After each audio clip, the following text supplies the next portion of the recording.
otafire ne bolirwanyisa Muhoozi nkulayira toli musobola kubanga buli muntu alina obwongo yategedde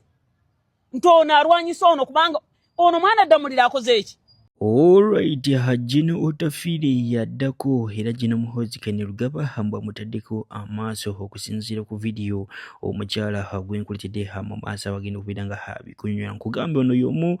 wabo ba activists bagamba nti no Abanyarwanda basaana okufuuka Abannayuganda. Video mu maaso nkugambe egenda kubeera mpanvu muko naye mulimu bingi ebyokuyiga. Kyagulanyi Omukiga mu maaso awo naye tumulina oh my god kyakoze NRM video sana kugyerabirako nyongera okujjukiza video soko jimpereka like bumumaze subscribinga wegati ku mukutu gwe figuno lunaku olwaliro nga bwenkugambye omukulu Hajino Otafire yagambe tagenda kutira muntu kuliiso yatabukidde Gino Damulira namugamba kino sebo byokola Abannayuganda ebyo byoli mukola nogenda ku kitebe kya National Unity Platform nogeza okubeera nga wa down playing nogamba n'abantu ebyedala munalateeka maka sente mboche ekitebe kya NUP nze sigenda kubeera nga mbikiriza era CID ngenda giteekako surveillance ey'amaanyi biri nyala tujuwa obudde kati saawa zineno timu Damulira oh my god bagezaako kubeera nga bateeka wansi Hajino Otafire naye mulowooza banaasobola okuleetera Gino Muhoozi okuwamba omukulu Gino Otafire oba Gino Otafire byaddala ye Hajino ng'erinnya lye bwe liri Hajino Otafire ye balwanyisa waffe waawano owaffe waawano Damulira Otafire osobola otuvaayo n'otulaga Damulira omuntu gwe yatta. Damulira akola n'emirimu egyalema mwe ba ministers kikyakoze gwe vaayo otulage nti mu kiyumba gundi battiramu abantu bana abantu bana yali gundi ne gundi olabe nga Damulira amateeka tegamukoleko yajja mukwata lwaki okimanyi nti oyo omusajja abadde ayogera n'abaposition nga bateeka mu sente waliwo aba crime intelligence abattira abantu ebbali anti aveeyo abiraga ensi Damulira tategedde sebo aveeyo abiraga ensi yakootinze Damulira aveeyo abiraga ensi kubanga Bannayuganda kye twagala ge mazima aveeyo atulaga amazima nti bano nabano ku lunaku gundi nze nga minisita w'Internal Affairs ekintu kino nakirondoola bwino waakyo wuuno ne bamuleeta aleete bwino waakyo ffe tetulina mutawaana lwakyo owalana Damulira kubanga yawerekera Muhoozi okubatabaganya Damulira ye yeereeta nziramu anti Damulira ye bali bakamaabe bombi lwaki yagenda nebona Jeno wa maje CDF akugambye jangu mperekere tulina bwe tulaga CDF nino kalimo kengendo ate ngo lwagoba ki ayina entalo mu mutima nga afaaki ayina omuntu gwe yali awarana yali ayina otawo n'Otafire lwaki agaana mu majje mulimu okugaana order ni order yewerekera muntu yeye tamanyi byabwe nkide musebo kakati bayina ne batwegezaako mu Museveni yagamba mu budde bwe buti ne bwe buti tuli kuwaamu bameka abava ne Museveni mu nsika bamulwanyisiza ne balemwa bamweka bamwesimbyeko okumuwaamu bati kayinga jangu esimbe ku Museveni tukulage bwe tunaviira wano n'abankyayina okugulu Otafire jangu tukulaga akalulu mu mutima otegeera oyina birala kungulu olaga birala va ku Damulira kyogamba nti Otafire ayagala kikwata mu kintu atakisobola atya buti naye nga kyayagala n'akasente akamansa mpola n'akateeka mu opposition n'essimu zaabwe azikwata era ayogera nabo wana yeye Otafire sente yazijjewa saza wano kuwakana naawe ekyo nkimalidde awo Otafire kyogamba nti nno Otafire mwavu ayinza okusinza Joel Ssenyonyi sente kyembuuza Otafire mwavu naye omusajja ono Joel Ssenyonyi okusinziira ku bigambo ebyo bye yayogedde n'agamba nti abo nabo President Museveni yatta Damulira oli omulala atali ono Joel Ssenyonyi tebamuzadde eggulo nakugamba nti senga NRM tetwogera opposition senga yafadda senga tekyali nawo kubanga twanonyeza bwino oyo omukyala nga n'okumujjanjaba ebbanga lyalwalidde babadde tebamujjanjaba nga n'okufuna sente ziweerera abaana be abasinga babadde batudde waka kituufu kyoyogera anti ze nkubuulira ago mazimba Nuupu ekuŋŋaanya sente okuva ku babaka buli mubaka aleeta akakadde naye abaana b'omukyalo oyo babadde batudde waka nga ne sente zigula eddagala zaamubula era stress yamusse kati gwe abadde tasobola kugulira mukyalo ono ddagala tosobola kuweerera mwana wa mukyalo ono ogenze ku ntaana weeyogeza ebigambo by'Otafire naye abantu nabo baabavumye mpola baali bakubye abantu baabavumye omukyalo ono bakugamba obulumi bwayiseemu okutuuka okufa tebubangawo mu nsi Nuupu ebadde emuyamba ki lwaki tulinda okwogerera ku mirambo gy'abannaffe nga tetubayambye nga balwadde lwaki tulinda okuwanda ebigambo wakati mu bantu naye nga tetusobola kuyamba abantu bano nga ffe twabatuusaako ebizibu kubanga babba b'abantu bano Nuupu yebakunga bagende beekalakaasi babakutte family bazirese bwe batyo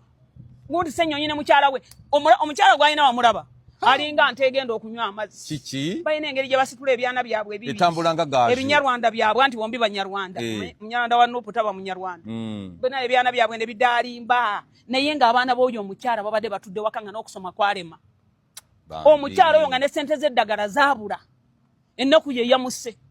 yafudde ennaku kati g'oli ku ntaana ovuma otafiire odamuli Alright, Uganda naddala abali mu Western Uganda ngono Kyagulanyi Omukiga ebirala bo bali mu kwebuuza Uganda is it part of Rwanda oba Uganda oba Rwanda is the one that is part of Uganda. Nkugambye ebintu bikyatusobedde naffe abaweereza naye era video nyaga mugyetegereze bulungi omukulu Kyagulanyi Omukiga ng'ageza kubeera ng'akutemera statement per statement era woba osobodde gimpereka like bw'oba maze subscribinga ate nyongera n'okujjukiza Sheikh Ashraf omusomi w'edduwa namba ze ziri simbe 11 osobola okubira ku inbox WhatsApp naso okubira nga akuyamba sokolize Kyagulanyi Omukiga.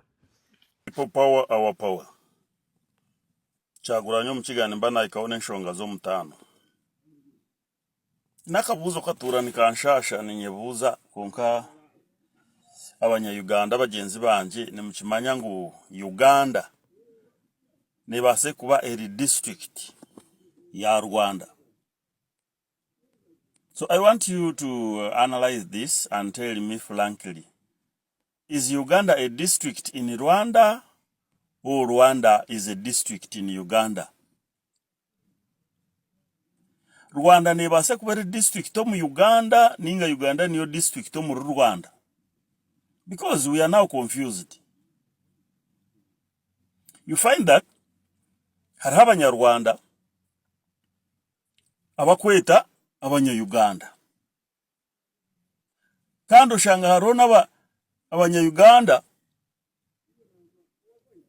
abakweta abanyarwanda. Now which is which? We want to get clarified on this. Uganda ne Rwanda nsi emu oba emu district mujine waayo kubanga President yennyina atufuga mu bigambo byawulikiddwa emirundi egitasukka gumu ng'agamba ba-relatives be, his relatives, majority of which babeera Rwanda, no, babeera Tanzania. Museveni nga president w'eggwanga yasomera Ntale High School.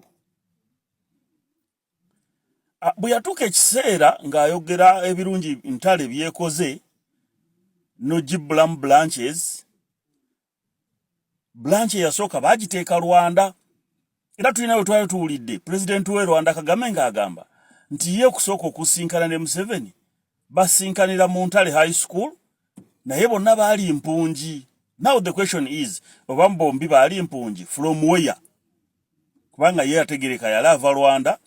era bwe yalwanira mu magye ga Uganda n'afuna ebyakabi ebitiibwa